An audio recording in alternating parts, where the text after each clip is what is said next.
It is now my pleasure to turn today's program over to Andy Weissman. Andy, you may begin. Hello to everyone who's listening in. On behalf of ENGIE, we're really pleased that all of you are on the line right now. If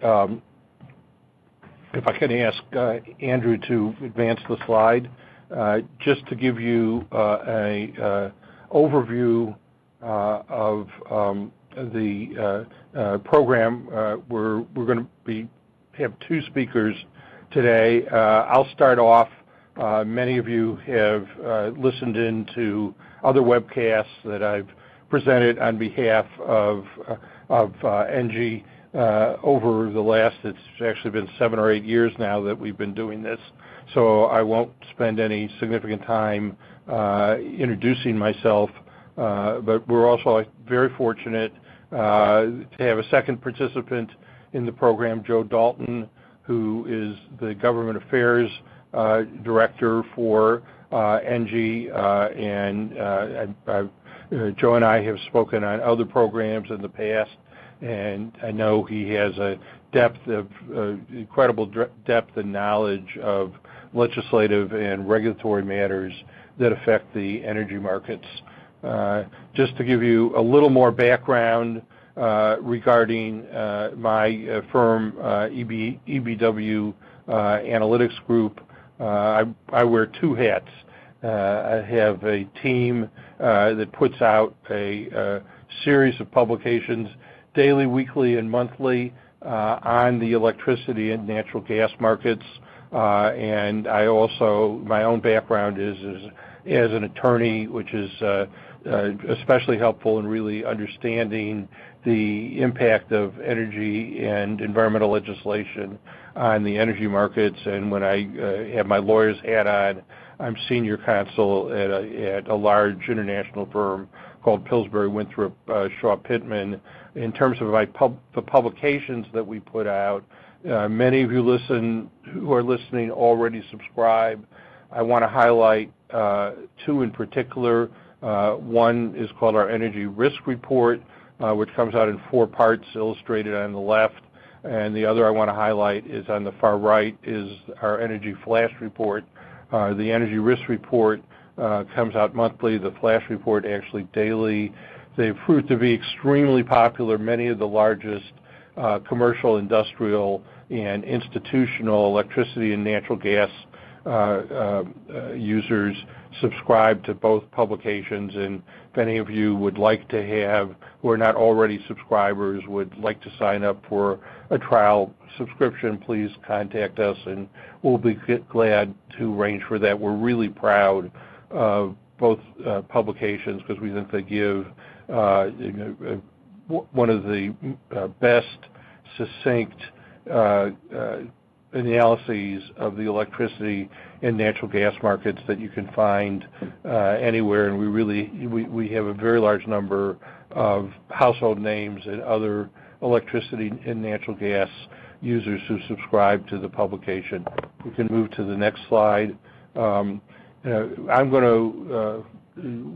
to ask a poll question first, just so I can have some sense of the audience.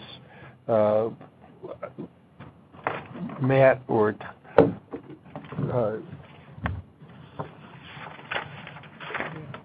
Thomas, I wanted to make sure the poll question was popping up on the screen so everyone can see it. The question is, what do you think is likely to be the biggest source of demand growth for natural gas over the next 5 years? And we put down 4 choices: power sector, industrial demand, LNG exports, and natural gas vehicles. Let's pause just very briefly to allow the initial responses to show up on the screen.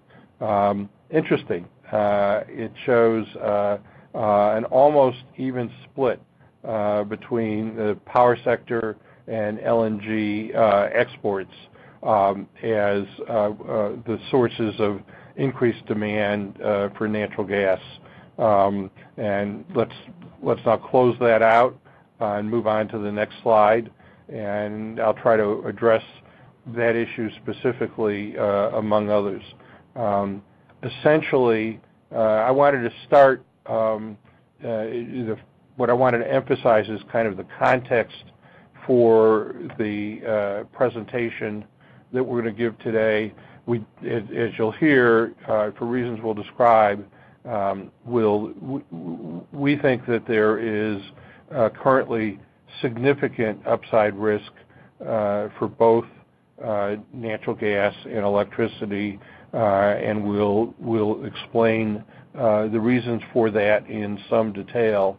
But the general context I wanted to set is we think there are fundamental changes that are occurring in both the natural gas and electricity markets now, and it really creates almost a paradigm shift.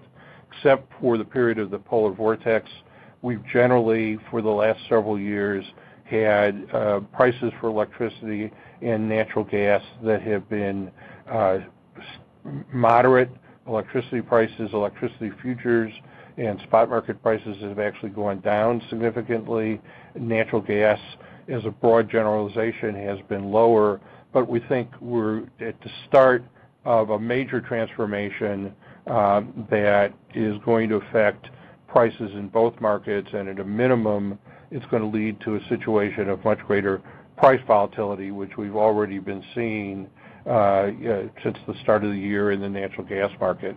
And there are really at least four major drivers. And I'll start with the graphic at the upper left-hand corner. What that's showing is that we're at the start of a period in which basically there's going to be unprecedented growth in demand for natural gas. Exactly how much remains to be seen.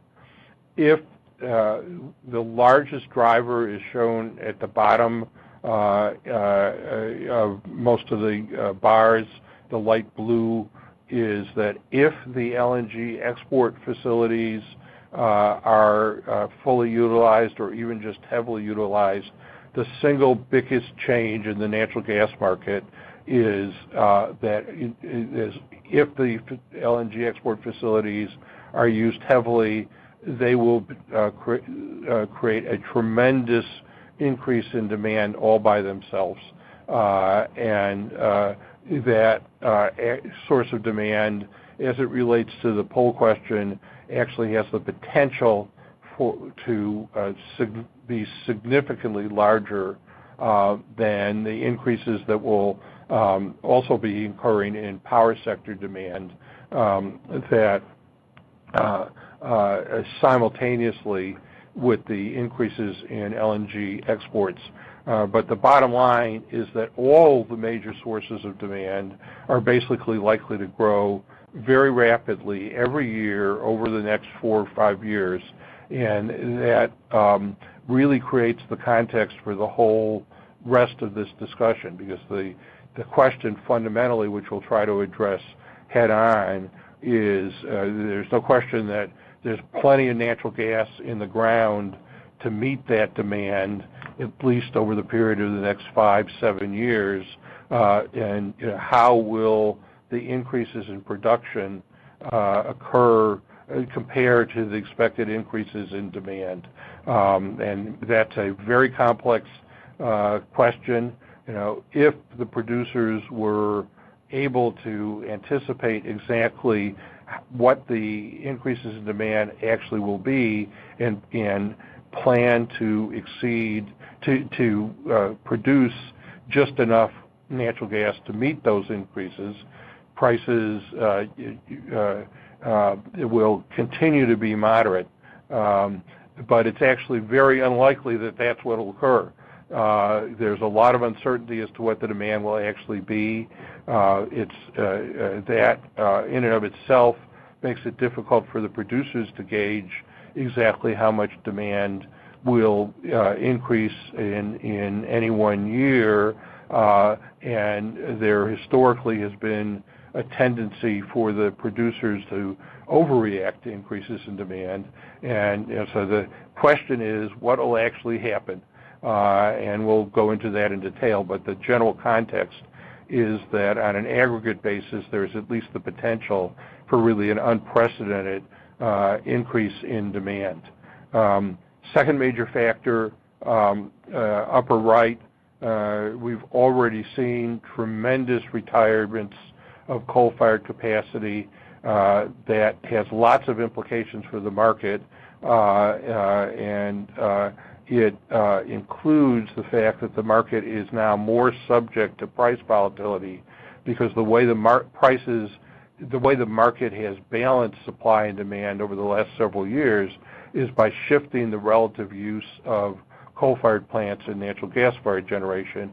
If there's less coal, there's less ability to use shifting between coal and gas to keep prices stable. That's a huge factor. Third factor, bottom left, is that there is explosive growth in renewables that obviously also has significant impact on the market. And the fourth one I've highlighted here is that we're in the process of adding a tremendous amount of new gas-fired combined cycle capacity. There's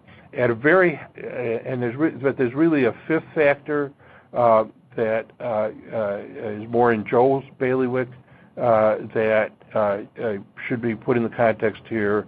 There is the potential that FERC will change the market rules for each of the regions of the country with a structured wholesale market considerably. And that is not part of what we'll address today. That's actually this complicated enough and important enough so that it deserves its own program. But that is also part of the context. If we can move to the next slide. Key takeaways from the program. First, I've already mentioned is that we've been in a period of stable low prices for electricity and natural gas. There is a significant risk, upside price risk that exists right now. Today in particular, the last few days, natural gas is sold off in a way that we think is unjustified. It actually, between now and Memorial Day, there may be particularly good buying opportunities. But more broadly, we think the upside risks outweigh the downside risks. Secondly, the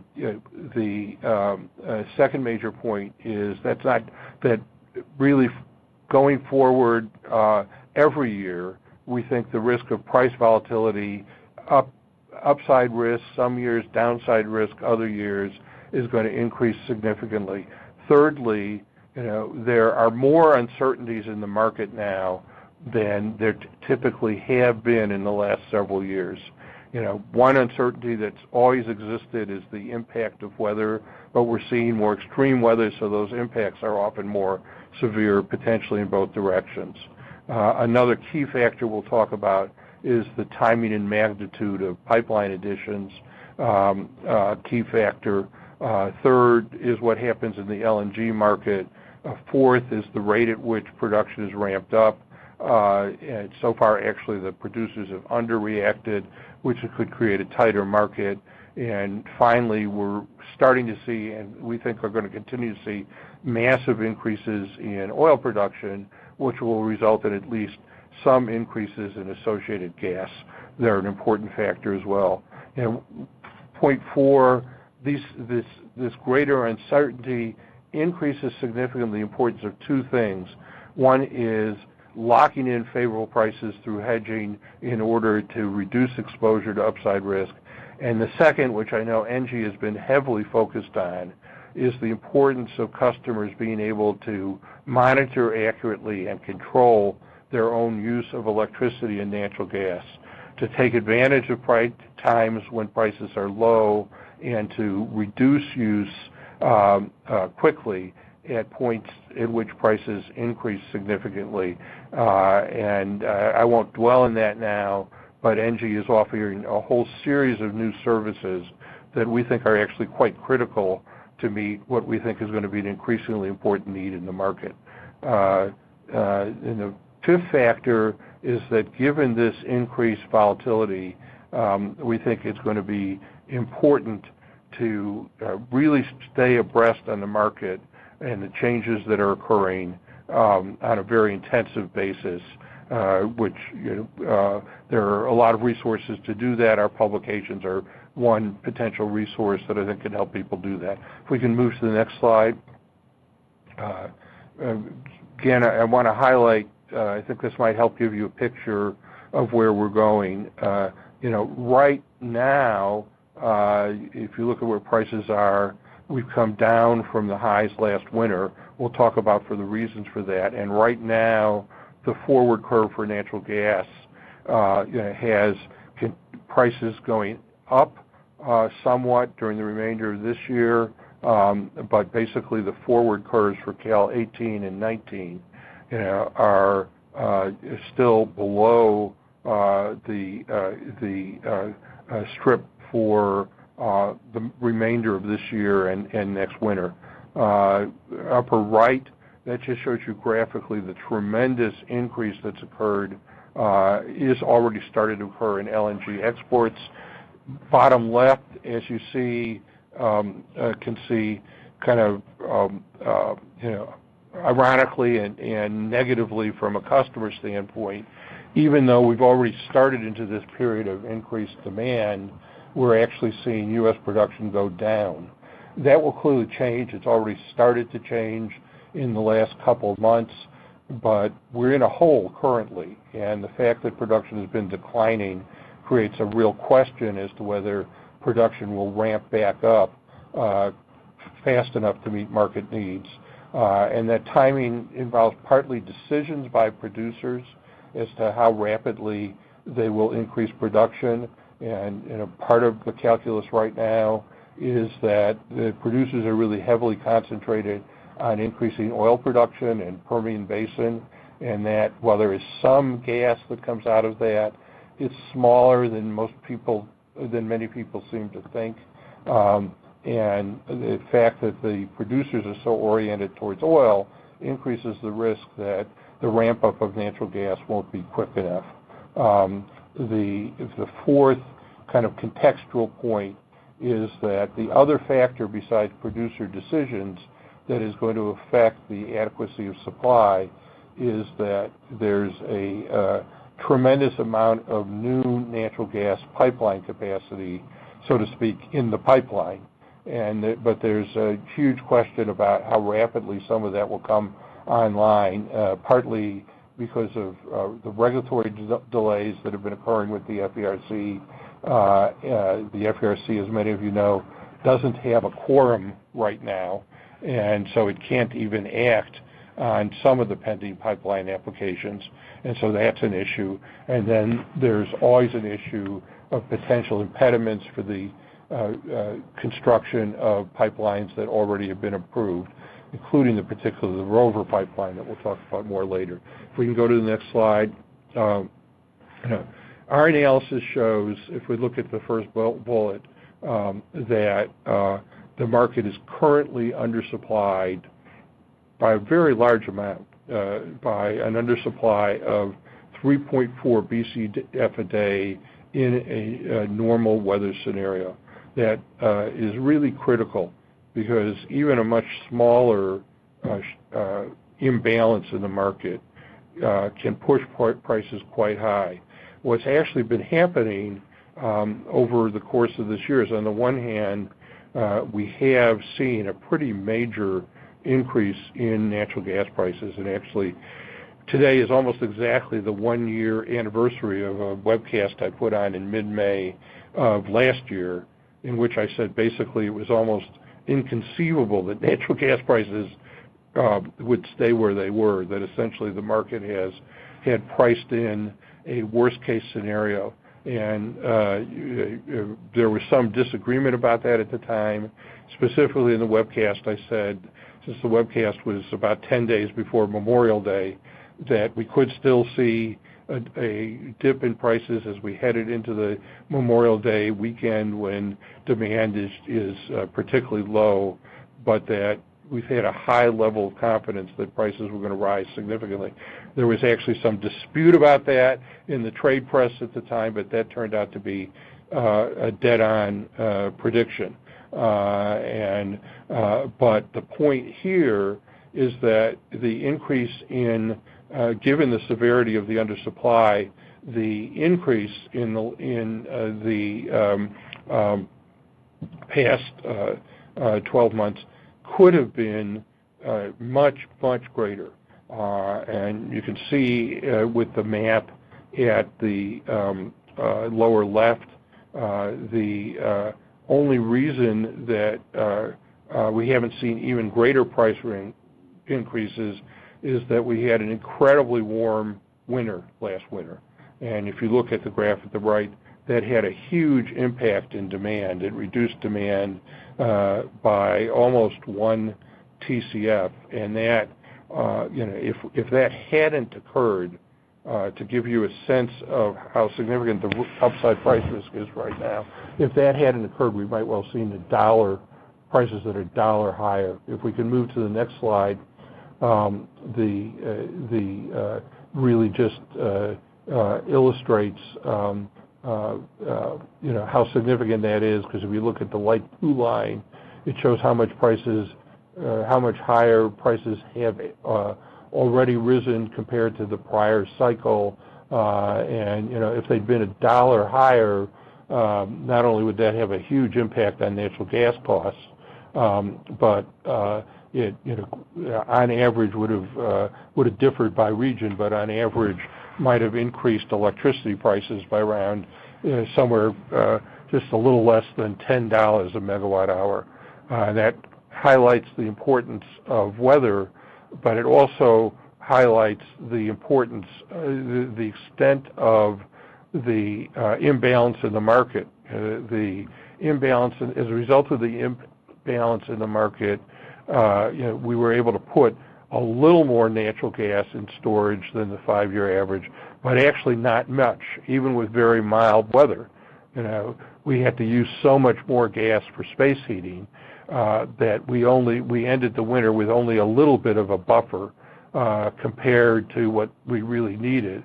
That buffer helps, and it's part of the reason that the curve is where it is now, but the bigger picture is that we're in an imbalanced situation. And so that imbalance, the buffer is already starting to erode, and we'll see in a minute that in our most likely scenario, that buffer actually not only will be eliminated, but will move into a situation where we have a storage deficit. If we can move to the next slide, essentially between now and really over the period between now and the end of October, mid-November, what is going to drive prices is the question of is the need to continue to adequately rebuild storage. And that's going to be more difficult than it has been in the past because the market is in a deficit position. And in addition, it also is likely to be more difficult because there's probably going to be the LNG exporters. We have the amount of export capacity has already risen significantly, and what that does and will do is that to anticipate the LNG exports that are going to occur this coming winter, the LNG exporters are probably going to have to buy a lot more natural gas over the next 6-7 months, and that will create a source of upward pressure on demand for natural gas that could really have a very significant effect. So that's one factor that's going to affect prices over the next 6 or 7 months. If we can move to the next slide, the other factor. Oh, I'm sorry, I forgot we had the next question now. The next question is actually this is probably one slide too early, but we'll ask the question now anyway. What weather do you expect for this coming summer? That obviously will be a very important factor. If you can submit your responses, the choices are record heat, moderately warm, near normal, cooler than normal. We'll see what people's expectations are in just a couple of seconds. And the answer in terms of the audience expectations is, hopefully that will pop up. I'm actually very curious to see what it will be. Matt and Thomas, hopefully you're going to be able to display the answer. There it is. Moderately warm is the most popular answer. And actually, kind of interestingly, if I were drawing a distribution graph of what might actually occur this summer, it wouldn't look a whole lot different from that. I think there may be somewhat greater potential for record heat. I think the most likely forecast is moderately warm, and I think normal is still a real possibility as well. But I think that's actually very interesting, and it's really reflective of kind of the range of what could happen this summer and the probabilities associated with it. If we can close that and move to the next slide. I guess it was properly placed. I apologize. That's our most likely forecast. We partnered with a terrific weather forecasting firm called Weather Decisions Technology, WDT. We are obviously very high on them. That's their most likely forecast. One of the major risk factors is at the bottom there is the El Nino that's starting to develop. If it's stronger, that could lead to milder temperature. If it's weaker, that could result in higher temperatures. We actually kind of tilt towards the possibility that it'll be significantly weaker. The question of this El Nino is evaluated based upon sea surface temperatures. They are currently warmer than normal. That may be just a remnant of what we've seen previously. If you look at the subsurface temperatures, they're actually pretty cool. That creates a risk of actually a hotter outcome later in the summer. If we can go to the next slide.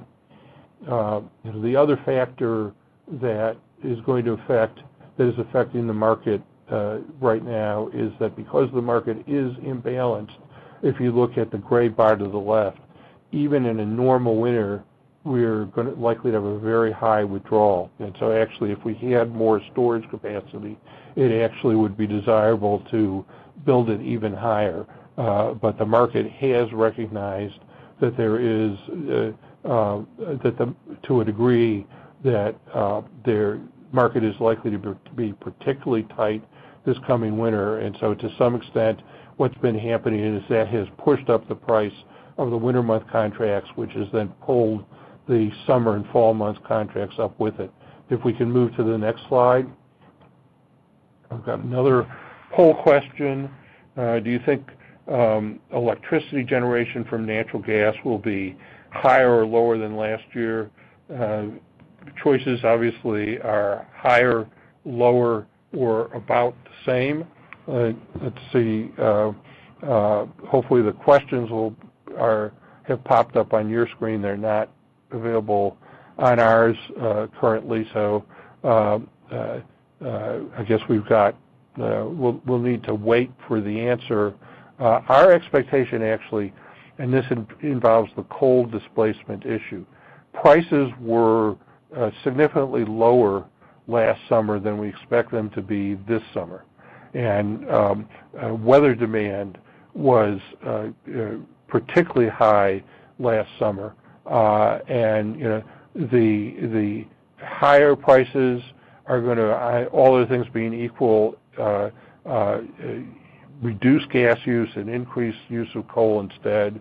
So we actually think the answer is going to be that in absolute terms, the total gas use in the power sector may not be as high as it was last summer. And we've taken that into account in our projections. If we can close that out, please, and go to the next slide. We nonetheless think that the likelihood is that we're going to see a significant increase in natural gas prices for the June through next March strip.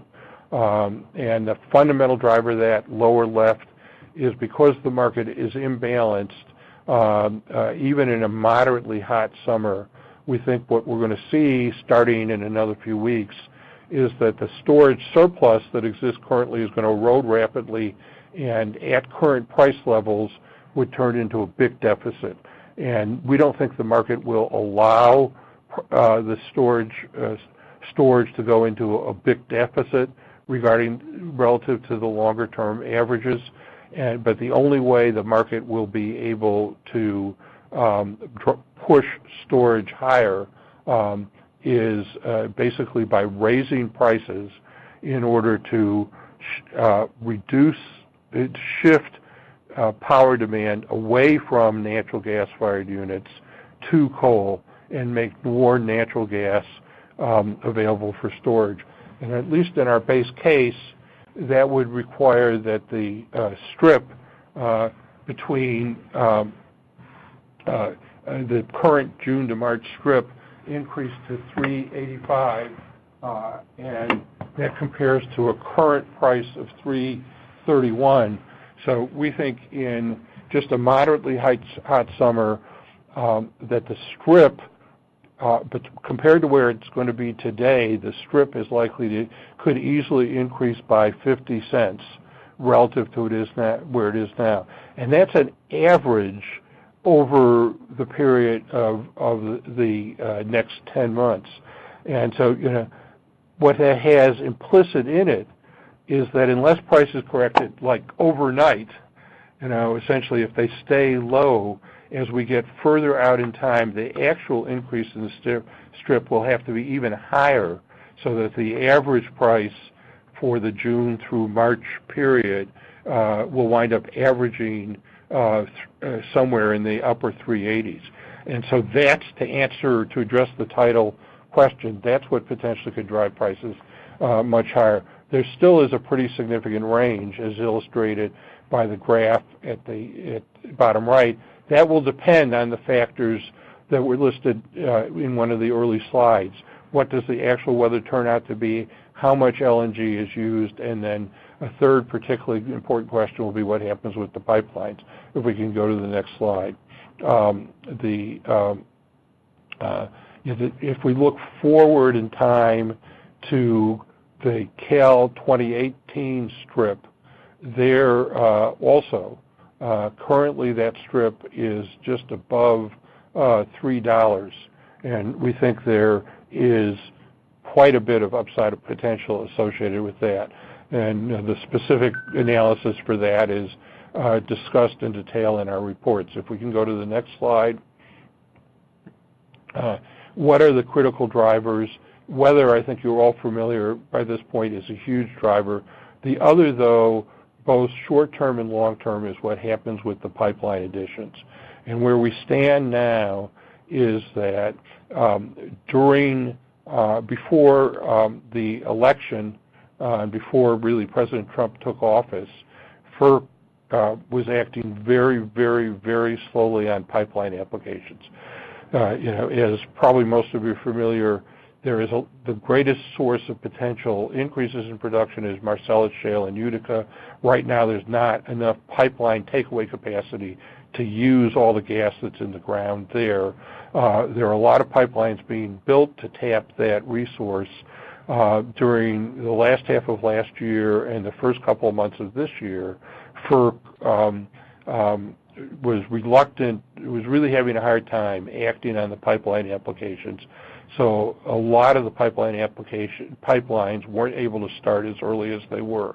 What happened that's helpful is that literally in the last week before Chairman Bay resigned, FERC did approve Rover and Leach and Rain Express and some other major pipelines. And so they at least were able to start then. The main question now is how quickly the Rover pipeline, which is 3.25 BCF a day of capacity, how quickly that will be completed. And the first phase of that, looked like it had a chance of meeting its deadlines for completion. But there's now been a significant problem that's developed. There were some leaks in connection with some drilling that's going on in Ohio, and FERC just in the last week ordered a halt to drilling at 18 critical locations where there's underground drilling required to complete the assembly of the pipeline. The owner, ETP, has asked for FERC to move more quickly than it currently plans. If FERC denies ETP's applications, that could create an even greater problem this coming winter and increase prices even further. If we can go to the next slide. Just the conclusions, I've used more time than I should have, and I want to hand it over to Joe as quickly as I can. That really, all those points summarize what I've just covered, really. We think the risk is prices will go higher, but there are also significant known unknowns, all of which I've mentioned previously. And if we go to the last slide, longer term, we think, we showed you what the potential increases in demand are for LNG. Those may or may not materialize. There are expectations that the global market is going to be oversupplied. On the other hand, prices the last 12 months have been much lower than expected, so we're already seeing signs that oversupply may or may not occur because we're already seeing signs that demand is increasing in response to the lower prices. This will become a pivotal issue going forward, and again, is one of the issues we try to address in depth in our publication. I apologize for going longer than I should have, but let me turn it over to Joe at this point. Great, Andy. Thank you so much, and thank you to all those who have tuned in. My name again is Joe Dalton. I am the Government Affairs Director for ENGIE North America. I focus primarily on the Northeast and a little bit in Washington, and a lot of what Andy has been talking about actually segues into some of the Washington details that I'd like to discuss, at least up front, and then we'll drill down a little bit in New England and leave plenty of time for questions. So some of this has been reported on. I don't know how closely you all follow this information, but I did just want to run through some of the more recent news with respect to FERC, the Federal Energy Regulatory Commission. As you know, shortly after the election, Chairman Norman Bay resigned. He was an Obama appointee. He had been appointed both commissioner and chairman by President Obama. He opted, knowing that he would be replaced as chairman. It's customary to have a majority, 3-2 majority for the party in power with the FERC. So he knew he was going to be replaced as chairman, and as is somewhat customary, he stepped down in anticipation of additional nominees. That, however, left the commission with just two active commissioners. Commissioner Cheryl LaFleur was elevated to acting chair, and Colette Honorable continued to serve. Commissioner Honorable has also indicated she's going to step down. So in the news, particularly in the last week or so, you've heard that the Trump administration has put forth two, for now, FERC nominees. Robert Powelson, who's a Republican from Pennsylvania. He's the former, he's actually an active public utility commissioner in Pennsylvania, as well as a chair of the National Association of Regulatory Utility Commissioners. And Neil Chatterjee, who is the energy policy advisor to Senate Majority Leader Mitch McConnell. Mr. Chatterjee is a Republican from Kentucky. While normally nominations like this would sail through in a matter of probably 2 to 3 months, I think the average time in the Bush administration was something on the order of 71 days. These nominees are a little bit complicated by the resignation of Commissioner Honorable.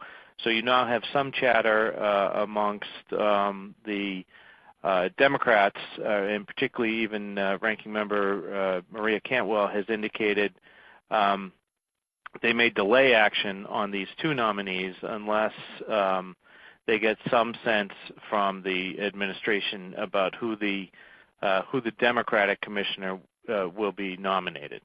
And again, as Andy said, they have a very full plate awaiting them, so there is a lot and mounting pressure for these nominations to be processed as quickly as possible. Despite this, one of the more intriguing things happening right now, and again, Andy alluded to this a little bit, is there is this question of integrating markets and public policy that has come up.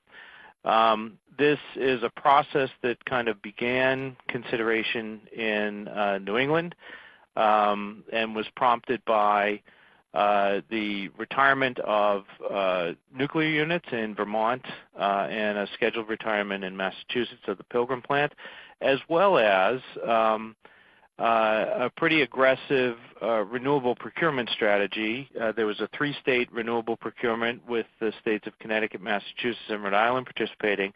And then Massachusetts last summer passed a rather expansive renewable procurement bill to go out and procure large amounts of clean energy resources, widely understood to be large-scale hydro projects coming in from Canada and large offshore wind projects, and we'll talk more about that in just a few minutes.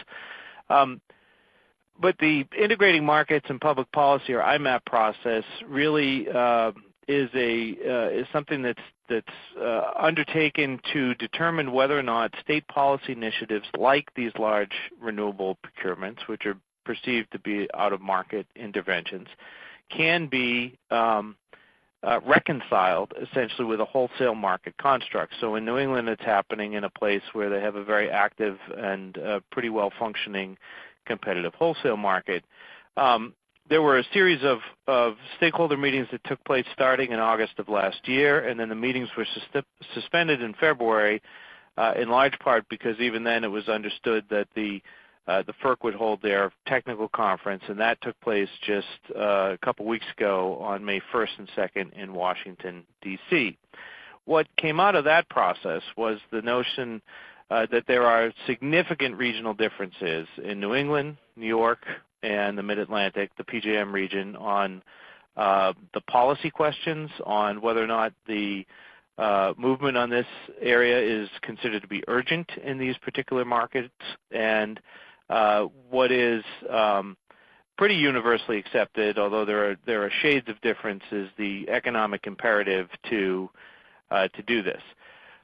Interestingly, Acting Chair LaFleur was a large driver in terms of putting this together. She has spoken frequently on this for nearly a year now, because what she's laid out, and the reason that they held a technical conference, is you're either going to have reconciliation within the regions, you're going to have a lot of litigation, and you may have a intentional or unintentional march back to regulated markets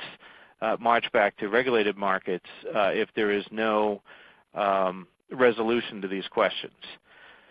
So quickly on the regions, New England is furthest along, and they have been basically, as I mentioned, working through these retirements.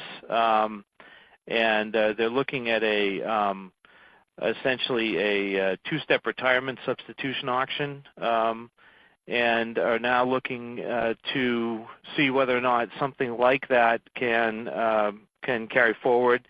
Not only do they have the 2 retirements that have already happened, but there's a lot of discussion about the future of the Millstone plant in Connecticut, and we'll speak more about that in a moment on some Connecticut legislation. In New York, stakeholders in New York were candid in saying that it kind of depends on whether or not the state wants markets or mandates, and there's a tension that exists in that regard. And then in PJM, it's the hardest region given its size and its diversity. And the focus there really is on existing resources, not new resources. And PJM was the only region that asked for a deadline to push it to get changes made. So there's very much, a lot of this discussion continues. New England, in fact, today is having another of their stakeholder meetings on this process. Clearly with now the attention of FERC being brought to bear, it is likely that the process will continue to get extensive attention in all these markets. And as a consequence, that will be kind of an overhang to a lot of the other activities taking place within the states. With that, I will drill down a little bit.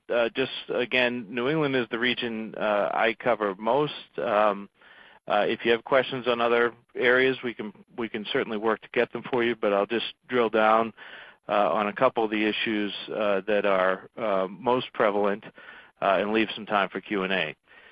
So in Connecticut, as I mentioned, the fate of the Millstone Plan is very much up in the air, and so there was most of the legislative attention is focused on an act concerning the diversity of baseload energy supplies in the state and achieving Connecticut's greenhouse gas emissions mandated levels. There was activity in legislative committee last week. The bill got out with a 2-vote margin. The chairs have indicated that they very much think a deal is possible, but the legislation, which had a big head of steam early in the legislative process, has really seen that support wane over time, and I think the tight margin on the committee vote is an indication of that. Clock is running. There are just a couple of weeks left in the session. In the Maine legislation, there's a lot of focus on solar, on the creation of a Maine Energy Office. There has been some activity with respect to retail consumer protections. Solar net metering regulations that came out of the PUC are sought to be overturned through legislation. That's a big battle in Maine. Yet to be seen again how that plays out with just a couple of weeks remaining in the session. They did, however, take a biomass support bill and bump that into the 2018 session. In Massachusetts, Massachusetts has the longest legislative session and also has new leadership in the Joint Committee on Telecommunications, Utilities, and Energy. The new Senate chair is a gentleman named Michael Barrett, who has been a big proponent of carbon tax legislation. It's unclear whether or not that will get much of a hearing this year. It's possible that could be bumped to next year. The Joint Committee has had only a few hearings and not a big source of immediate attention. What is happening, however, is the Senate Committee on Global Warming and Climate Change has been holding a Clean Energy Future Tour, and they have been traveling around the states to do town meeting style or field hearing style meetings. In the Environment and Natural Resources Committee, fracking has been front and center. There was a slate of bills heard yesterday, about a dozen bills, a number of them on fracking, notwithstanding the fact that that's not an issue in any way, shape, or form in Massachusetts. There's also a lot of focus on regulatory process. There are a few proceedings which I'll quickly get to just after we run through the remaining 3 states. In New Hampshire, there is a big bill, SB 128, relative to the policy goal of electric utility restructuring, which would put more tools in the toolbox of the Public Utility Commission in New Hampshire under the guise of lowering rates. However, that's run into some interference with respect to some of the larger issues over procurement of hydro resources and natural gas, so it's unclear whether or not that will emerge. In Rhode Island, clean energy investment and carbon pricing has been on the docket. They just passed a renewable energy growth program in the Senate. It's now moving over to the House, and that would bump up their renewable production goals in Rhode Island of 400 megawatts over the next 10 years. And in Vermont, a number of bills on energy and climate, as there always are, and we'll see what comes out of that session. A couple of quick highlights on the Massachusetts programs that you may be familiar with if you do business here or follow policy here. There is a new solar incentive program called SMART, the Solar Massachusetts Renewable Target. This program is in the process of being developed. It's a declining block auction, which replaces the SREC or Solar Renewable Energy Credit programs. It will apply to electric distribution companies, not competitive suppliers, and they're looking to even out base compensation rates across the entire state. The emergency regulation, which has to be filed by DOER, is likely going to be issued in just a couple of weeks. Implementation requires both the Department of Energy Resources and the Department of Public Utilities to sign off.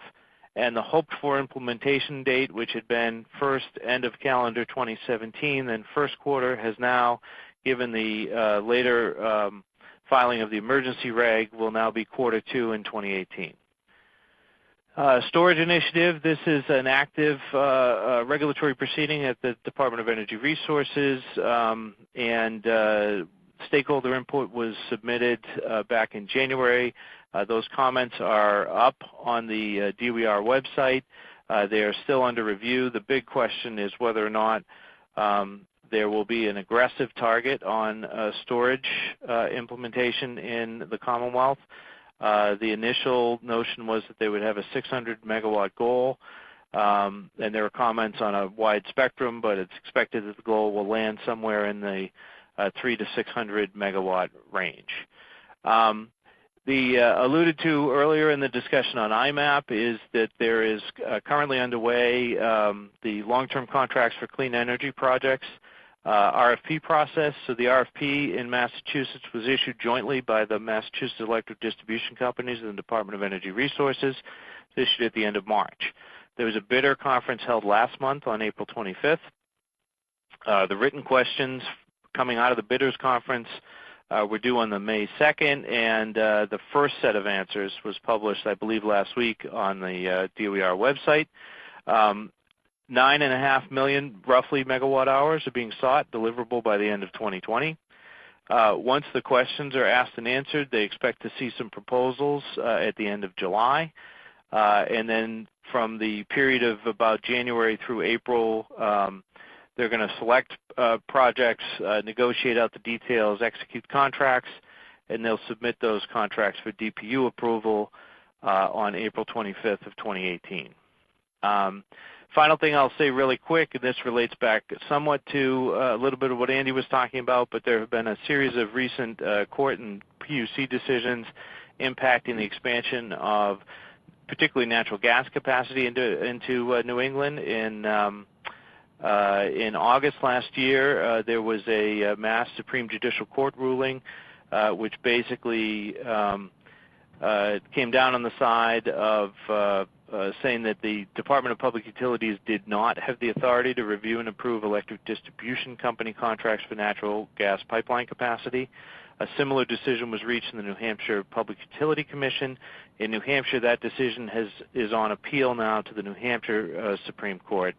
And the last thing relating back really to all of these things was another decision out of the Mass SJC last year in Kane versus the Mass Department of Environmental Protection. The court found that Mass had not been meeting its obligations under the Global Warming Solutions Act and would have to promulgate regs to essentially require annual and sector, multi-sector carbon reduction. And this relates again back to why they did the big procurement, why the procurement relates to the IMAPP process, et cetera. So all these things are kind of converging all at once. And with that, we are happy to take questions. Great. We will skip. It was a great presentation, Joe. It's really kind of jaw-dropping. There's so much activity that's going on at the federal level now and the regulatory issues really potentially have a very major impact on the market. And I won't try to generalize too much, but in general, they create some actually potentially fairly significant upside price risk, depending in substantial part on what the FERC does once the additional commissioners have been appointed, because so far at this point FERC can't do anything because it doesn't have a quorum. We're only going to be able to answer at most 2 or 3 questions, but we will answer in writing all of your questions you have after the program. First one, how do you rationalize increases in power burn demand when PJM load forecasts show little to no forecasted load growth? The answer to that, we talk broadly that nationally we may see only limited growth, but in PJM in particular, what's happening, a lot of the new gas-fired capacity that's being built is being built in PJM, and it's basically because you have all this very low-cost natural gas that's sitting there, particularly in Marcellus Shale, and to some degree longer-term Utica as well. And so what's happening is that a number of power developers have recognized that that's a great opportunity, in part because there may be some demand in that portion of PJM that can be served, but also because basically they have the ability to sell into a very large market. And essentially the way to think about it is that while gas is currently trapped in Marcellus Shale in terms of ability to export the gas, you may be able to build power plants and export the power. And so that's really, if I had to point to one single factor to answer that question, it's building power plants to take advantage, gas-fired plants to take advantage of all that low-cost natural gas and potentially exporting that to other parts of the country and potentially displacing coal-fired use of coal elsewhere in PJM or even to some degree in other regions. It looks like actually the clock has gone down to 0, so I think we're trying to end on time. We have a large number of questions. Appreciate the high level of interest, and Joe and I will work with NG to make sure that we respond to every single one of these questions and that the answers to the most important questions are disseminated to all of you who are listening into the program. And with that, Matt, I think it's probably time for me to hand the baton over to you to bring the program to a close.